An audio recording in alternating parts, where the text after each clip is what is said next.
Hey guys, what is going on? It is RC Knockout and I am back with another video. Now if you are new to my channel, my name is Nolan. In today's video we have got the first major upgrade for the cheapest Traxxas Stampede project, my Traxxas Stampede 2-wheel drive brush model. Now if you watched the most recent video, we ended up burning up that 12-turn Titan motor when I was at the beach. And that's actually the second of those 12-turn Titan motors I've had in this machine. So we burnt up two now running the high-speed gearing. So that's going to kind of lead into the upgrade we have for today. We are ditching this brush power system and we are putting in a brushless power system. Now, I know I had some subscribers suggest I actually try out a cheap power system, and I thought about it for a minute, and I thought, you know what, why don't we? Let's go ahead, let's try out a cheap power system. If it doesn't work, we'll just put in something more expensive, but it's worth a shot.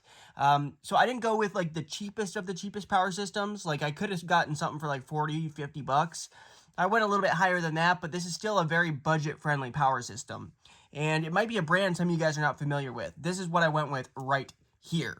So this right here, it must be a Horizon hobby product because right here it says Horizon, but the brand is called Onyx. So it's Onyx RC, and I got this on Amazon.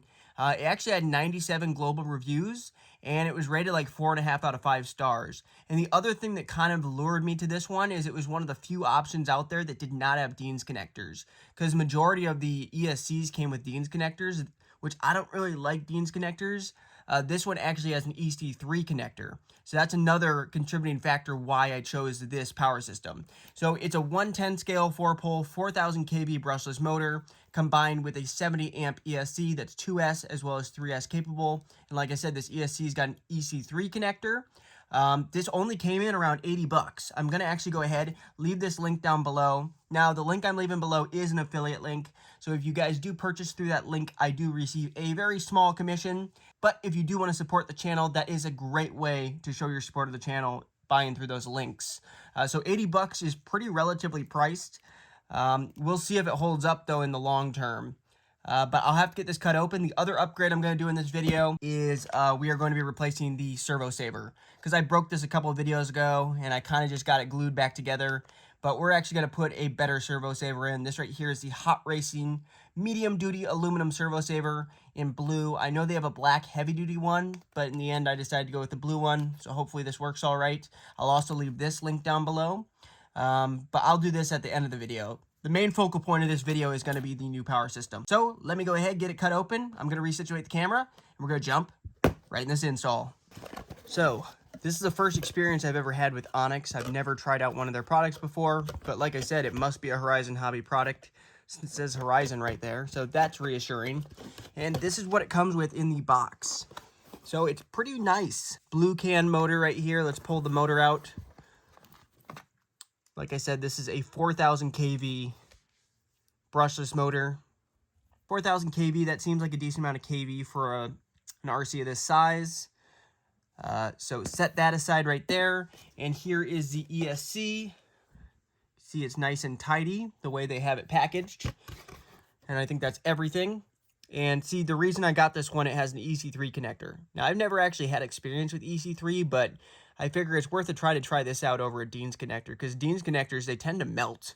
That's the biggest issue with the T-plugs, is I have them melt all the time when too much power goes through them. So I'm hoping this will hold a little bit more power through it, so it can handle a little bit more heat. But this right here, yep, it is Horizon Onyx 70 amp brushless ESC. Yeah, it says Horizon Hobby LLC underneath. A little on-off switch here. And we just got to figure out how to mount this up. And it should be a quality product if it comes from Horizon. So what I'm going to do is I'm going to strip out the stock system off camera, because really no point in showing that. And then I will resume video when I'm preparing to actually install this new system.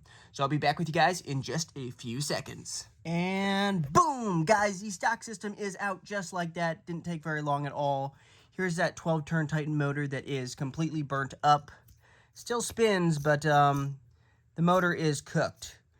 The ESC is still all right, but we got the ESC pulled out. So now we just have to figure out how to get this new motor and ESC into the stock locations. So the unfortunate thing is there's no way to actually screw this ESC down. That's the unfortunate thing. So the stock ESCs for Traxxas, you know, you can screw them right onto the platform right here. This unfortunately does not have that option, so we're really just going to have to use double-sided foam tape. I don't think there's anything else we can use to actually hold this ESC down. Probably face it this way. Well, this way or maybe this way. These wires right here have to obviously go through the shock tower and then back to the motor. So we're probably going to want the ESC facing this way. I mean, we could potentially face it this way if there's enough length. See, I don't know if there's going to be enough length. Yeah, actually, that could actually potentially work that way, though, too. I'll have to mock it up a little bit. I'll do some of this off camera, but the motor should just screw right in the stock location. There shouldn't be any issue with that, I wouldn't think. One of the first things I want to do is I want to ditch these screws right here, these screws that hold the motor in place. If this will focus, considering these are Phillips head, I don't really want to use Phillips head, so I'm just going to swap them out for some actual hex screws that I found that should be the proper length. After a little bit of searching, I found a couple washers that should work all right. Right there. And then our screws to hold the motor in place. So let me get the truck spun around. We're going to be focusing right here. Let me move the camera a little bit closer so you guys can see all right. I might have to remove the spur gear, guys, just to get this screw out right here. Alrighty, I got the spur gear off. That's one thing I might need to upgrade going forward, because this spur gear, since it's plastic, might not last once we throw in the brushless power. But I had to remove that spur gear just to get this screw right here out. So what we're going to do now is we're going to get the new motor in, which will just bolt in like such. Let's see if we can get some holes lined up in here. Oh yeah, that'll work nice.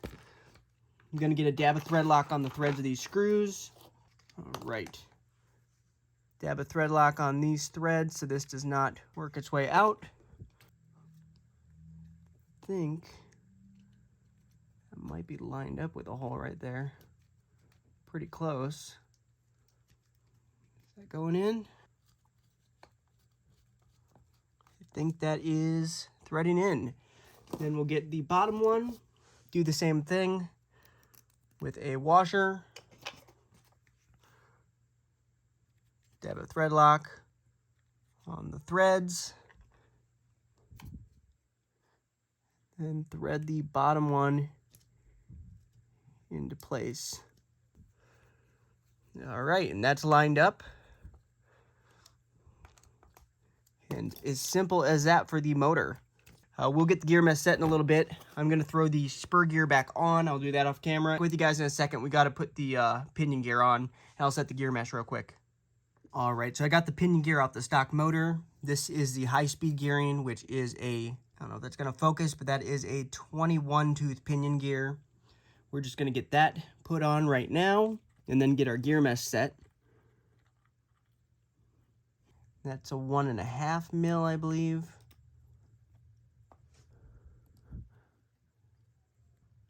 There, that's on there. Then we will get our gear mesh set. And to be honest, with 48-pitch gears, you don't really have to do a whole lot to get the gear mesh set. Just make sure it spins smoothly and the gears are pretty close, and then just snug it up.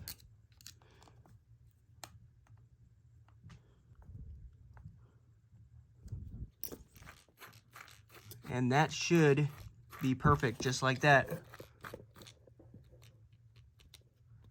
Long as it spins smooth and there isn't really too much resistance like that, that should be good. So I'll put that cover on and we are going to move on to mounting up the ESC now. By the way, if you're enjoying this video, make sure to hit that like button. Also make sure to subscribe and hit that bell so you'll be notified when I come out with the next video, which the next video we'll be testing out this brand new power system. I can't test it out yet because I'm waiting on a battery. I actually do not have a battery currently that has got this Ec3 connector. So I'm waiting on a battery to show up. Then we're going to probably do a bash and probably a speed test with a 2S and 3S lifeboat to see how fast this thing goes. All right, I got the motor all buttoned up, so now we're going to move on to the ESC, which I'm trying to determine. I'm going to unwind all this. Quite a long cable for the ESC, but that's good if you have to run it a long distance. Most of this is just going to get stuffed into the receiver box, so yeah, that's like a foot-long wire.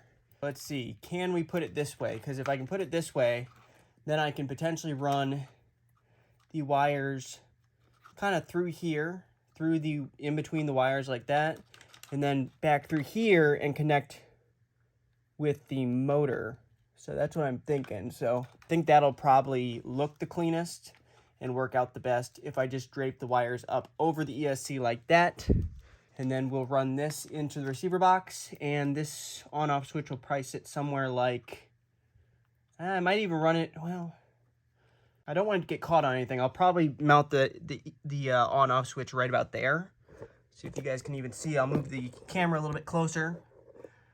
So first things first, I'm going to actually clean the base of the ESC as well as this base right here to get all of the oils and stuff off of it. So I'm going to use some rubbing alcohol.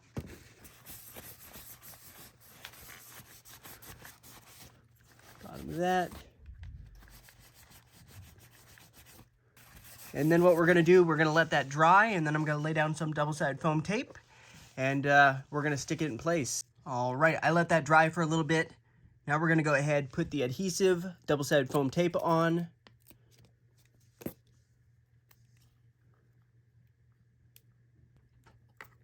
Another piece right there. I just want to make sure, one last look to make sure this is exactly how I want it. And I think if we mount the on-off switch right about here, I think that'll work. So I'm just going to get it as close to the receiver box as possible. And we're going to set this in place. And hopefully it stays in place.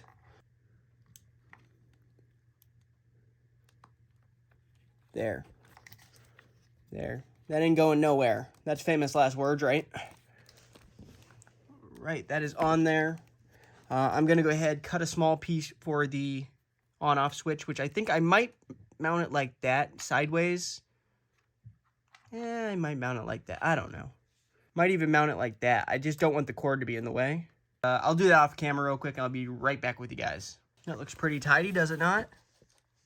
I'll do all the routing and stuff into the receiver box off camera. I'll be back with you guys when we go to install the servo saver. All right, I am back after a little bit more work off camera. I think I got everything buttoned up for the power system. Overall, it looks really good. Went together all pretty smooth.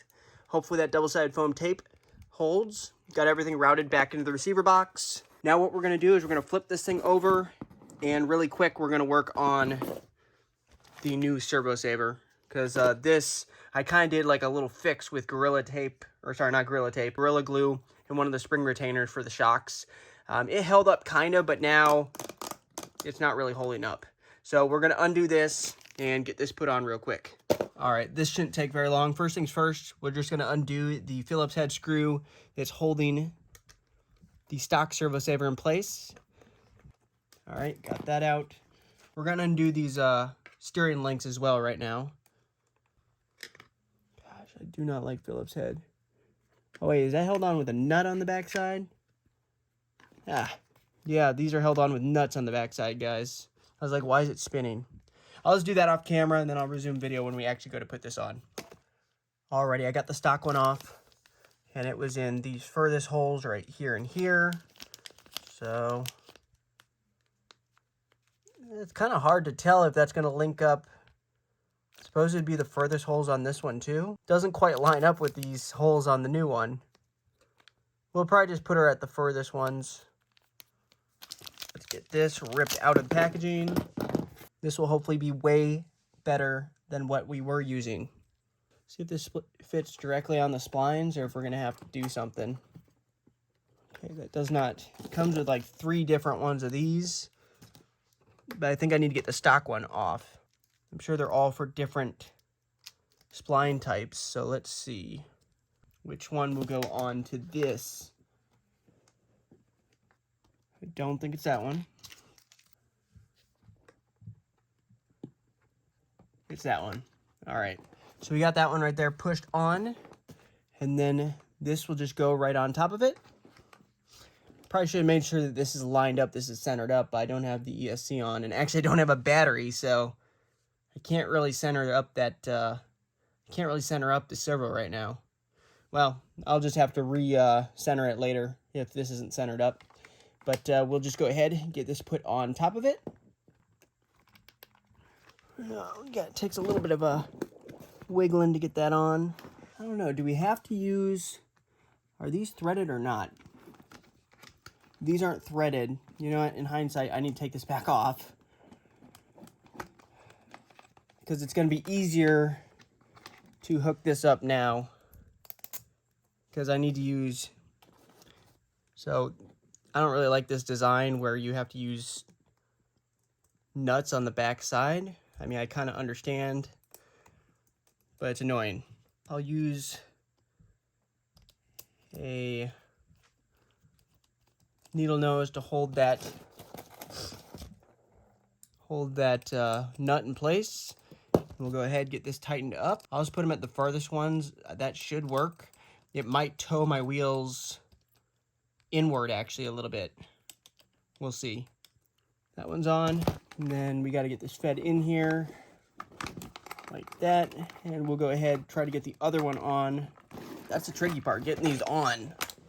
Easier to do this before you actually get the servo saver in place, because once you get the servo saver in place, it's not nearly as easy. Come on. Come on. I'm not doing a good job showcasing this, but I'm just trying to get it on. Not easy. Okay, I think I got it fed on enough where we can then... I'm not even within the frame. I do apologize. All right, so just showcase this. You have to get this piece pushed in here. That little comes with 3 different options, so of whatever these caps are, so it can actually adapt to the proper splines. I think this is the proper one for the stock Traxxas Servo. Then we just got to push it on, and we're just going to use the stock screw right here, and we're going to screw it in place. I think we're towed in a little bit now, but I can mess with that off camera. All right, just screw this down, and this will be done.